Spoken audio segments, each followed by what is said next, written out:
Olá, bom dia. O mês de maio chegou e trazendo com ele uma campanha de conscientização sobre a importância de cuidar das doenças inflamatórias intestinais que a cada dia acomete um número maior de pessoas. É sobre isso que nós vamos conversar no programa de hoje. E quem veio tomar café comigo para falar um pouco mais sobre esse assunto foi o Dr. Valbert Batista, que é gastroenterologista. Isso. Bom dia, Dr. Valbert. Bom dia, Elda. Obrigado pelo convite. Seja muito bem-vindo. Você estava me explicando que essa doença, eu me espantei um pouquinho com o número de pessoas acometidas, 100 para cada 100 mil habitantes, não é isso? Isso. É um número que está crescendo? Sim, sem dúvida. As doenças inflamatórias intestinais, elas são representadas por duas entidades principais, que são a retocolite ulcerativa e a doença de Crohn. São doenças de países industrializados, a princípio, em que as pessoas têm hábitos alimentares de consumo de alimentos ultraprocessados, e por isso elas se iniciaram ali a prevalência maior nos países ricos. E à medida que nós, países subdesenvolvidos, fomos adotando hábitos alimentares e hábitos de vida americanizados, digamos assim, ou ocidentais, a frequência dessas doenças começou a aumentar exponencialmente também nos nossos países. Então hoje, nos grandes centros brasileiros, nós já temos mais que 100 pacientes para cada 100 mil pessoas com doenças inflamatórias intestinais. Bebês de meses, menores de 2 anos, já começam a ter quadro de perda ponderal, de diarreia crônica, e aí quando investigados pelo gastropediatra, a gente tem um diagnóstico já de doença inflamatória intestinal.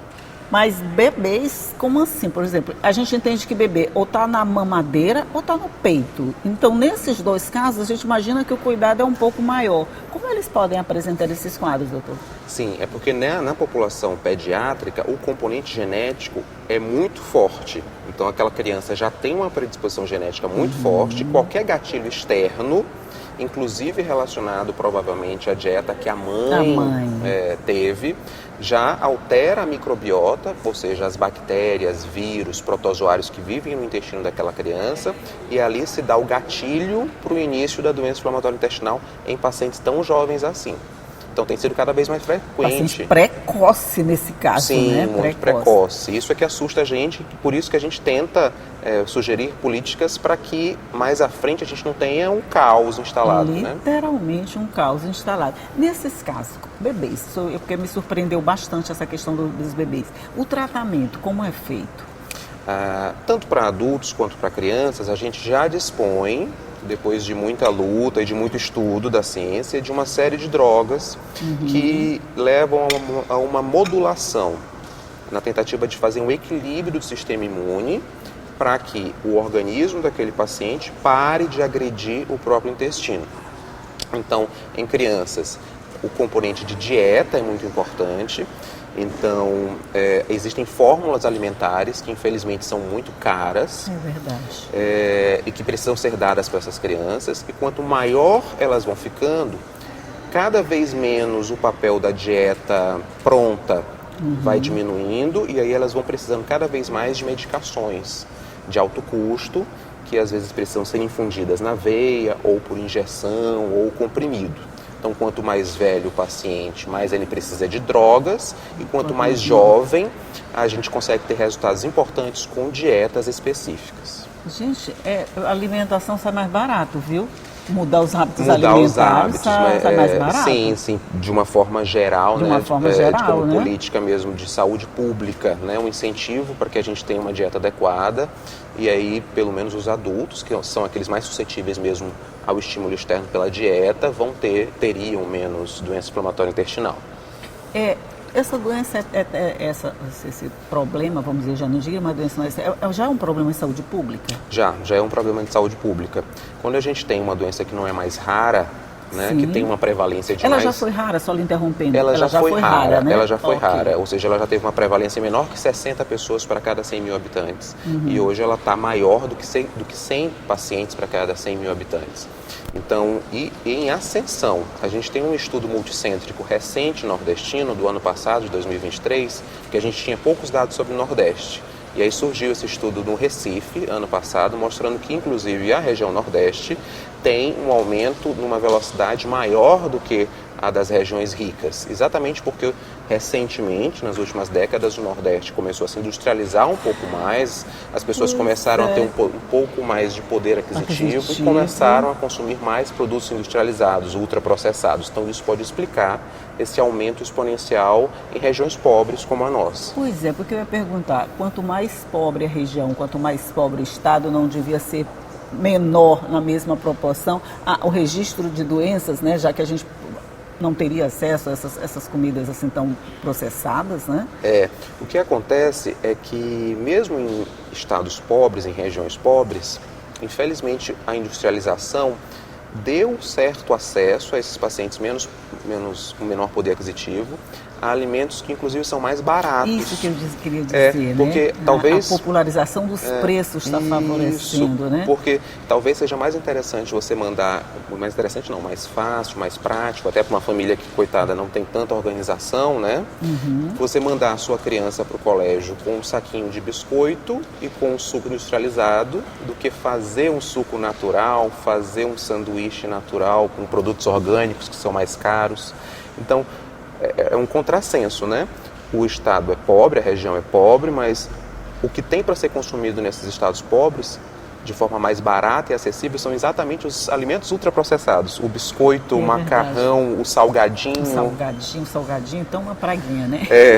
Praguinha. E aí a gente leva em conta um outro componente dos estados mais pobres. A correria da mãe, do pai de manhã cedo para ir para o trabalho, aquela confusão toda que você não consegue. Acordar de madrugada. Acordar de madrugada, preparar a alimentação, preparar isso. Isso tudo já dá o impulso no consumo exagerado dos alimentos processados. Mais práticos. Mais prático. E a gente está falando de criança, mas a gente tem que pensar naquele macarrão instantâneo. Onde foi que inventaram aquilo, doutor? Sim. Que não tem valor nutritivo nenhum. Não tem valor nutritivo nenhum, mas ao mesmo tempo é tão amado, quase todo mundo gosta daquilo, né? É porque tem sal, né? O sal vicia. Sal vicia, né? Mas ao mesmo tempo o sal é um problema bem grande, né?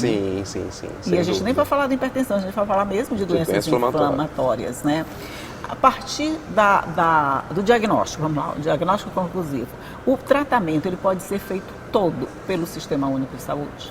Sim, então falando em diagnóstico, né, a nossa luta é exatamente para que a gente tenha cada vez mais acesso para que esse diagnóstico seja o mais precoce possível.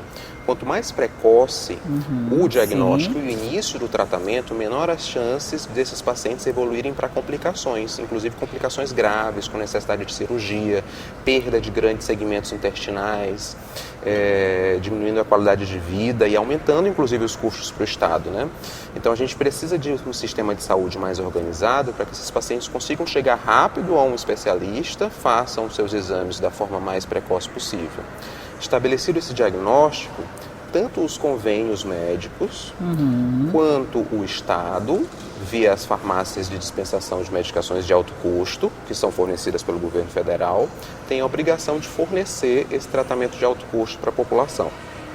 Não é uma coisa tão simples, principalmente quando precisa desses remédios de alto custo, né, que é cedido pelo governo, e que a gente vê sempre as farmácias de medicamentos especiais com as prateleiras vazias, né? Então não é uma coisa tão simples assim quando o diagnóstico já aponta uma necessidade maior de um tratamento especializado, né? Sem dúvida, esses pacientes, eles sofrem em um caminho que é bastante árduo. A gente tem constantemente, infelizmente, falta de algumas dessas medicações e a interrupção desses tratamentos gera muito prejuízo. Primeiro porque você perde parte da resposta que aquele paciente às vezes vinha tendo positiva, porque você tem que retomar a droga depois que ela volta e ela já não age da mesma forma. Às vezes você tem que trocar a medicação e às vezes nesse intervalo de falta de droga o paciente tem uma complicação grave, é internado, é operado, às vezes evolui de forma negativa até óbito. É verdade. Então, nós vamos fazer agora só um intervalinho aqui na nossa conversa, né? Porque o assunto é meio difícil mesmo. Eu vou deixar o doutor Valvos tomar um cafezinho, tomar uma água e a gente volta já já para continuar falando sobre isso. É um minutinho só e eu volto já já.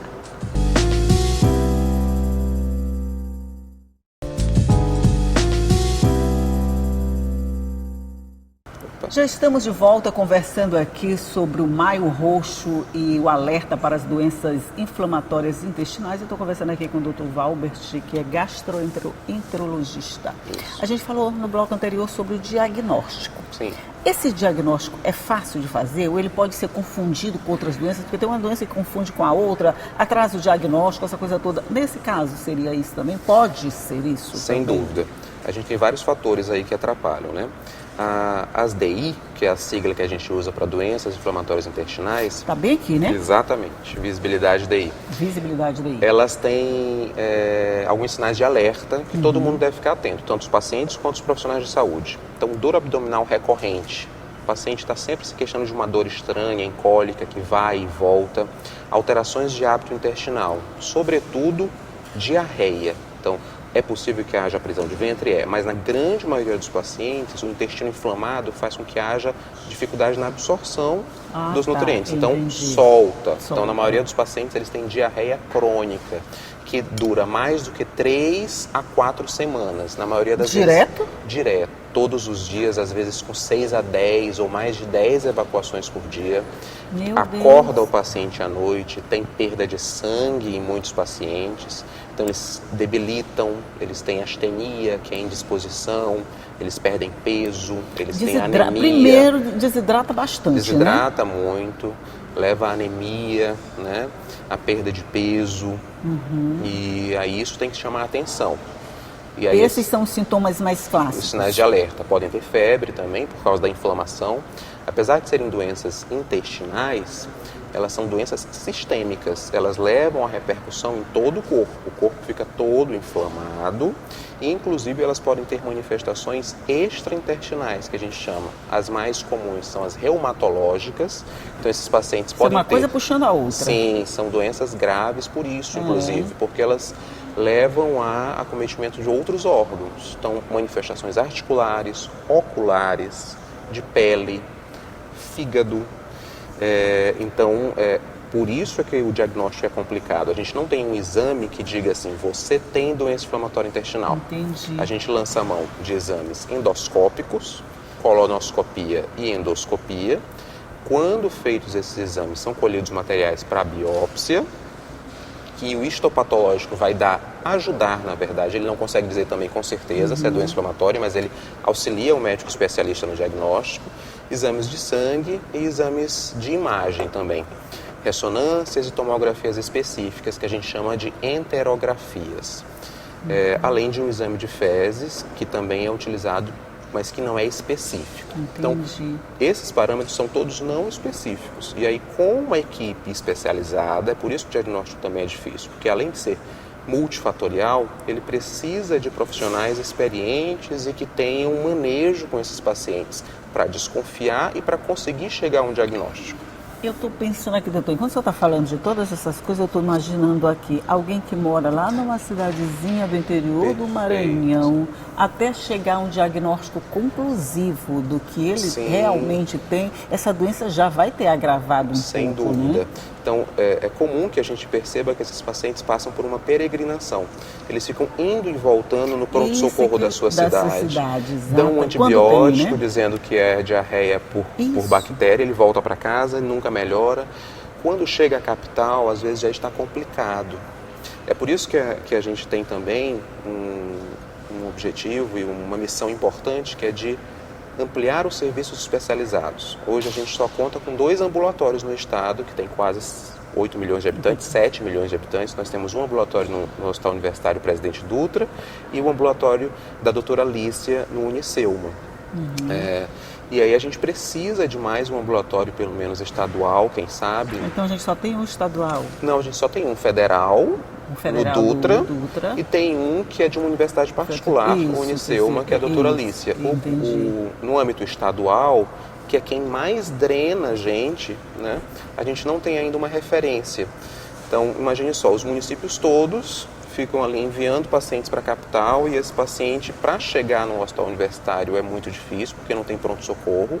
Então, o Dutra só recebe paciente transferido. Transferido, né? Então, para isso precisa de um encaminhamento através de um diagnóstico conclusivo e toda aquela caminhada que veio antes. Então, a gente precisa alinhar uma organização talvez estadual, que é o ente que tem mais capilaridade, para que um paciente, por exemplo, de Presidente Dutra, que está no socorrão de lá, consiga chegar numa unidade estadual e ser logo diagnosticado, tratado e depois dar alta, ter um ambulatório para acompanhar pelo Estado.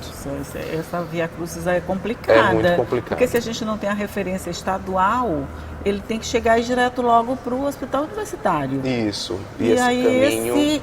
essa entradinha bem aí que vai dificultar a coisa. Dificulta, e também o hospital não consegue absorver toda a demanda, né? Toda a demanda. Enquanto isso, pode ficar num tratamento paliativo, vamos dizer assim?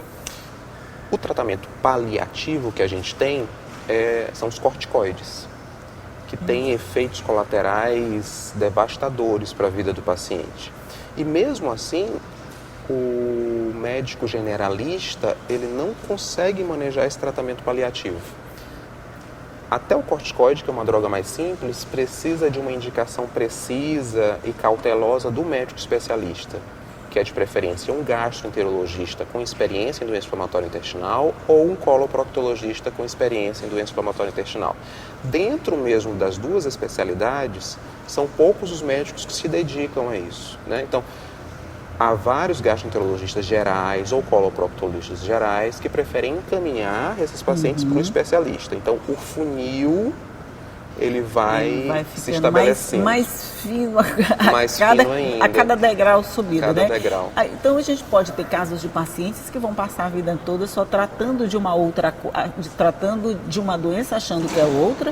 Você tem uma diarreia simples, uma dor de barriga, ela veio hoje, ela volta amanhã, mas é alguma coisa que eu comi, alguma coisa que fez mal. Exatamente, ele vai adequando a dieta, achando que... Isso, vai na unidade básica de saúde do seu município, da sua cidade, tem lá não tem diagnóstico, né? O remedinho, como você falou. Sim, inflama a junta e ele não sabe, não correlaciona que a doença do intestino... vai correlacionar com isso, né? Não. É possível conviver o tempo todo com essa doença? Não. Não. Essas doenças evoluem invariavelmente de forma progressiva para complicações. Então, estreitamentos intestinais, sangramento vultoso, fístulas, comunicação entre uma alça intestinal e outra alça intestinal, porque a alça inflamada gruda na outra e faz um caminho, ou gruda na bexiga e faz um caminho, isso tudo são fístulas. Pode haver um acometimento da região perianal, então, às vezes, com destruição ali da região do períneo e necessidade de cirurgias amplas.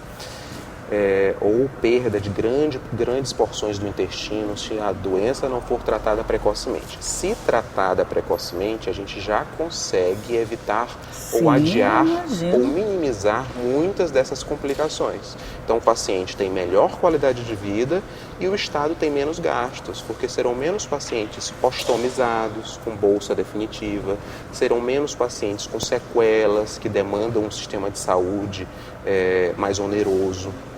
Portanto, a estratégia melhor é centros de referência, diagnóstico precoce, tratamento precoce e medicações continuamente oferecidas. Olha, doutor, eu estou achando aqui que todos os meses deviam ser roxos. Todos os meses. Esses pacientes precisam de atenção todos os meses. Todos os meses. Quer dizer, você tem que falar a respeito disso, que as pessoas têm que ter noção de que não é uma coisa simples, uma dor de barriga, uma diarreia, não é uma coisa simples. Pode ser, né? Pode ser uma coisa simples, mas não custa nada investigar. Uma diarreia, por exemplo, que não passa por uma semana, é indicativo de alguma coisa que está errada, né? Sim, você já precisa buscar um médico. Já precisa buscar um médico, aí tu vai atrás do médico e não encontra um médico. Aí já começa a complicação. Sim. Então, acho que a gente tem que ter mesmo muita conversa a respeito disso, para as pessoas se conscientizarem e buscar o tratamento e cobrar o tratamento, né?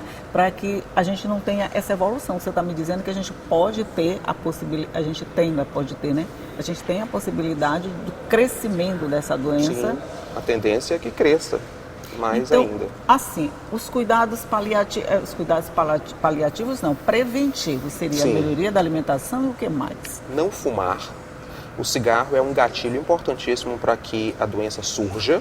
Então, o tabagismo tem que ser abolido ou nem iniciado. Nem iniciado, de preferência. Dieta mais pobre possível em ultraprocessados. Isso não quer dizer que você não possa tomar de vez em quando seu refrigerante, eventualmente, mas a dieta do dia a dia tem que ser o menos empacotada possível. Vamos esquecer o pacote, a embalagem e a lata, né? Exatamente, lata, vamos descascar. Vamos descascar, pronto. Isso. Tudo que a gente puder descascar, comer uma maçã com casca, né? Sim, uma sim. uva, não vai falar da uva, uma de banana. Isso. Essas coisas assim que a gente... como é? Descascas, né? Isso, vamos evitar os industrializados. Isso já é um hábito interessante. Mas enquanto a gente não consegue fazer isso, e a gente sabe que isso vai ser muito difícil, né? É uma medida que vai levar anos e anos para que a gente se conscientize de que a alimentação é algo importante. Enquanto isso, a gente precisa debelar ali a crescente frequência que vem aumentando dessas doenças com diagnóstico precoce. Então, estar atento para o sinal de alerta, dor abdominal recorrente, febre, perda de peso, diarreia com mais de 3 a 4 semanas, para buscar auxílio médico. Esse auxílio médico é que precisa ser melhor estabelecido, isso, né? Isso, é com centros de referência e tudo mais. Pois é, eu acho que a gente vai ter que conversar outras vezes sobre essa doença, né? O roxo tem que estar em todos os meses, o cuidado com a saúde, gente. Eu acho que é a coisa mais importante que você pode fazer por você, mais fundamental que você pode fazer por você. Você está bem, você corre atrás de outras coisas. Então, com saúde não se brinca. Tá? Então toma cuidado com o seu intestino, não deixe ele inflamar. Você já tem alguns caminhos que o doutor falou aqui, mas não custa nada botar isso em prática e ver se melhora essa qualidade de vida. Doutor Galbert, muito obrigado mais uma vez por estar aqui, conversar com a gente sobre esses assuntos de interesse de todo mundo, Sim, né? Claro. E volte sempre. Obrigado. Durante todo o mês de maio vai haver várias ações sobre o Maio Roxo organizadas pela Associação de Pacientes, a AMAD. Esses pacientes no Maranhão são bem organizados e eles lideram ali uma série de ações. Isso é bom, né? Quem puder ficar atento a essas ações e se puder participar presencialmente, né, nas caminhadas que a gente vai anunciar, nos eventos no Rangedor, na Feirinha São Luís, a gente agradece. Ok, pronto, mais um aviso dado. Preste atenção nos avisos e vai seguindo as instruções que você chega lá nessa qualidade de vida desejada. Mais uma vez, bom dia para você, mas também é hora de dar bom dia para o Ronald Segunda, que tem mais informações do Parlamento. Bom dia, Ronald. Oi, Elda, bom dia a você, bom dia a todos que estão acompanhando o Café com Notícias. A gente segue aqui também na 96.9 FM, Rádio Assembleia. Veja bem, foi uma semana bem produtiva na Assembleia Legislativa do Estado do Maranhão, apesar do feriado de quarta-feira. Durante sessão plenária, por exemplo, os deputados trouxeram diversos assuntos à tribuna da Assembleia Legislativa. Entre eles, eu destaco o pronunciamento do deputado J. Pinto, voltado para as obras de revitalização da Praça do Sol, que fica na Ponta da Areia, aqui em São Luís, um dos cartões postais da nossa capital, que com certeza deve ficar ainda mais bonito depois do anúncio do governo do estado do Maranhão. Durante a solenidade, o próprio governador Carlos Brandão acompanhou, assinou uma ordem de serviço voltada aí para a revitalização lá da Praça do Sol, na Ponta da Areia. Além disso, o deputado Zé Inácio, por exemplo, repercutiu as melhorias na BR-226, a inauguração da rodovia que liga o povoado Baú, na região de Caxias, e a cidade de Timon, vizinha da capital piauiense, Teresina. O Parlamento Maranhense também foi representado durante a solenidade de posse da nova mesa diretora do Tribunal de Justiça do Estado do Maranhão. A oportunidade que contou com a presença da presidente da Casa, da presidente da Assembleia Legislativa do Estado do Maranhão, da deputada Iracema Vale. E a semana já começou também com a chegada dos convocados e já empossados do último concurso público da Assembleia Legislativa, foram recebidos aqui no Parlamento Maranhense, passaram por treinamentos já das atividades que eles devem seguir ao longo dos próximos anos aqui no Palácio Manuel Beckmann. Um momento também de chegada, de muita felicidade de todos nós em razão da chegada dos novos colegas, repito, os convocados já empossados do último concurso público do Parlamento Maranhense. Nós tivemos também reunião na Comissão de Assuntos Econômicos, os parlamentares deliberaram a respeito de vários assuntos e, além disso, o governo do Estado do Maranhão também já enviou, já chegou aqui na Assembleia Legislativa o planejamento relacionado às metas fiscais. Esse é um assunto também que já foi repercutido durante a semana aqui na Assembleia Legislativa. Elda, de fato foram muitos assuntos, esses são os principais destaques. Informo que mais informações os nossos telespectadores, também os ouvintes aqui da Rádio Assembleia, podem acompanhar através do site al.ma.leg.br. Volta com café aí, Elda, que eu vou seguir com o Diário da Manhã. Até a próxima. Obrigada, Ronald, pela companhia. Obrigada a você também pela companhia. Um bom dia para todo mundo. Tchau e até a próxima.